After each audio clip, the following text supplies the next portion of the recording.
Hello বন্ধুরা, সকলে তোমরা কেমন আছো? আমি ভালো আছি।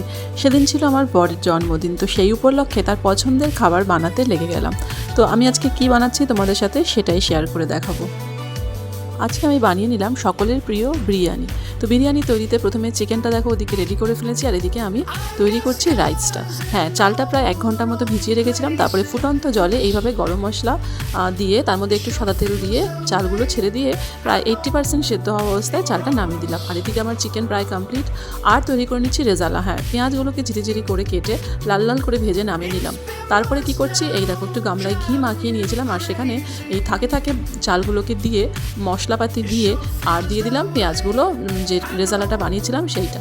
তো বন্ধুরা, যারা আমার লাইফস্টাইলটা দেখছো তাদের যদি ভালো লাগে চ্যানেলটা প্লিজ সাবস্ক্রাইব করে দিও। আর প্রিয় মানুষের জন্য অনেকটা সময় ধরে যে চেষ্টাটা করলাম, দেখা যাক সেটা আলটিমেটলি কী হয়। এদিকে আমি একটু দুধের মধ্যে কেশর, গোলাপ জল, কেওড়া জল দিয়ে একটা লিকুইড বানিয়ে নিলাম, সেটা নামানোর আগে ছড়িয়ে দিচ্ছি। আর মিঠা আতরও দিয়ে দিলাম। তো বন্ধুরা, প্রায় রেডি হয়ে গেল আমার বিরিয়ানি, এবং এটাকে দমে বসিয়ে দিচ্ছি। তো সেরকম কিছু নেই বলে গামলার মধ্যে আটা দিয়ে একটা আস্তরণ করে চেপে ঢেকে বসিয়ে দিলাম, আর রেডি হয়ে গেল আমার চিকেন বিরিয়ানি। জীবনের সবচেয়ে পছন্দের মানুষের আজকে জন্মদিন, তো সেই উপলক্ষে এই সামান্য চেষ্টা করলাম। যারা আমার চ্যানেলটা দেখছো তারা কিন্তু অবশ্যই আমার হাজব্যান্ডকে আজকের দিনটার জন্য উইশ করে দিও। দেখা হবে পরের মিনি ব্লগে। বাই।